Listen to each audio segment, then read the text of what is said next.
"Hey baby, are you home?" That's what she asked me on the phone. Sweet voice. Like honey poured over a loaded gun. She had no idea. Because when she asked me that question, I was already there. Watching her.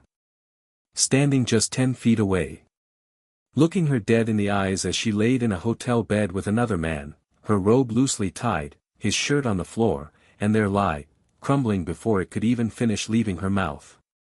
She thought I was clueless. She thought she had me wrapped around her fingers like she always did. But that call. That was the last time she'd ever lie to me. Because what happened next, burned everything down. My name is Zane. And I used to believe in loyalty like people believe in God, with blind faith, and all my heart.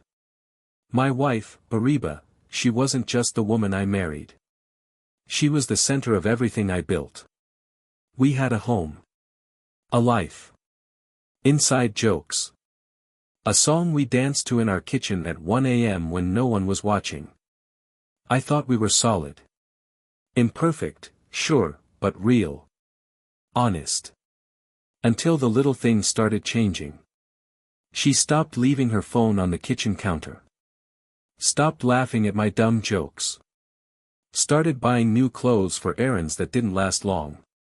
Her perfume got bolder, her eyes colder, and the space between us started to stretch like silence in a fight that never really ends. I tried to brush it off. Told myself maybe she was just going through something. Work stress. Hormones. Something. But when you love someone deeply, you feel it before you see it. And one night, I saw it. It was 2:12 a.m. I woke up to an empty bed. I checked the bathroom, the kitchen. No sign of her. Then I heard it, her voice, muffled, whispering from the balcony. I stayed in the hallway, hidden behind the curtains, listening to the woman I loved whisper softly into her phone. She was smiling. I couldn't hear the words, but I could feel the betrayal in the way she giggled. And I just stood there, frozen. Watching her lie. Watching my marriage rot in real time. The next morning, I asked her casually, "You were up late last night, everything okay?" She didn't flinch. Just smiled and said, "Sarah called. Matt's being a jerk again." We talked it out. She lied to my face so easily. I actually envied her. From that night on, something inside me shifted. I didn't accuse her. I didn't cry. I just started paying attention. Really watching. And what I found, cracked my soul open. There were the gym sessions she never invited me to. The conferences that never had a flyer. The hotel shampoo bottles that ended up in our bathroom. And then, the nail in the coffin, a picture on her laptop. Hidden deep in a download folder. Her in a black lace set I'd never seen before. Posing in a mirror. Smiling. And wrapped around her waist, a man's hand. His ring was gold. Thick. With a crest engraved on it. I'd seen that ring before. On Jason's hand. Her coworker. The same guy she told me was, like a big brother.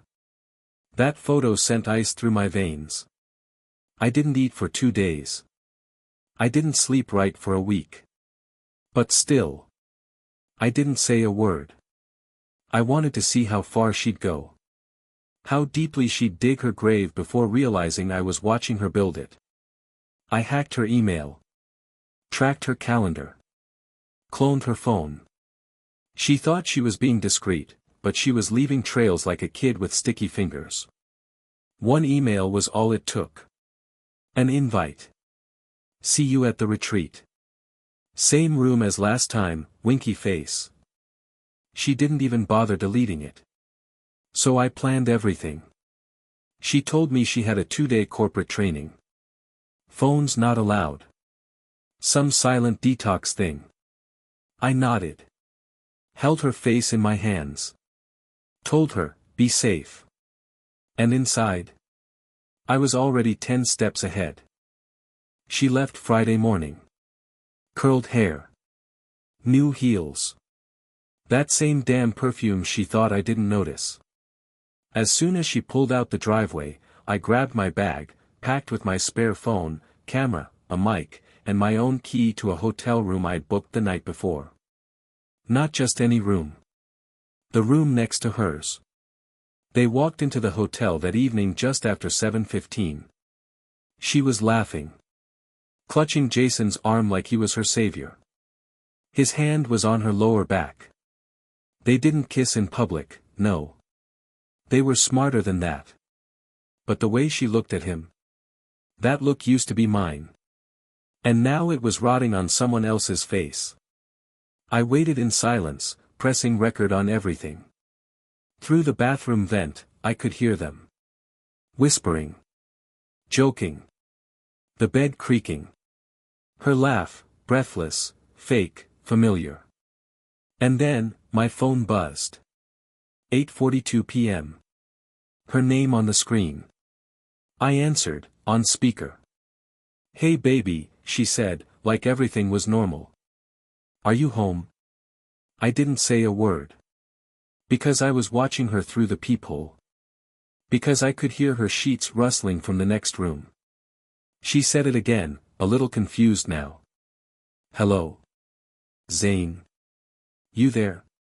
I walked out into the hallway. Quiet. Calm. Walked to their door. Knocked. Jason mumbled from inside, "Did you order room service?" She walked to the door, phone still to her ear. And then she opened it. And saw me. Standing there. Phone in my hand. Looking her in the eyes. "You were asking if I'm home?" I said, voice low, steady. "I'm not. I'm right here." Her face drained of every drop of color. Jason stumbled back. "And me?" I smiled. Walked in without asking. Closed the door. And everything in the room, the lies, the heat, the panic, it all froze. She tried to speak. Stammered something. "Zane, this isn't, please, just let me explain." I shook my head. "You don't get to explain. You get to listen." I looked around the room. "At least tell me he paid for it. I'd hate to think my credit card was funding your affair." Jason tried to speak. I cut him off with a look. "You. Shut up. This is between me and her." She started crying. But I didn't care. Not anymore. I pulled out my phone. Snapped a picture of both of them. "For court," I said. I didn't yell. Didn't scream. Just left. And the next morning, I made the calls. My lawyer got every shred of proof. The HR department got the recordings. Jason got fired. His wife got the photos too. And Ariba? She got silence. The kind of silence that doesn't scream or slam doors, but echoes in empty rooms for years. She tried coming back. Begged. Tears. Knees. Makeup smudged. She kept saying, "Zane, I made a mistake." But I looked her in the eyes. "No," I said. "You made a choice." And I closed the door. She thought I was home that night. But I was already behind her. Watching. Waiting. Preparing the ending to a story she thought she controlled. She wrote the beginning. But I wrote the last chapter. And it was brutal. Just the way the truth should be. And that's why, if you're still watching, remember this. If your partner lies easily with a smile on their face, make sure the next time they call you, you're right behind them. This is Zane. And only Karma Revenge had the guts to tell you the whole truth. Unfiltered. Unforgiven. Unforgettable.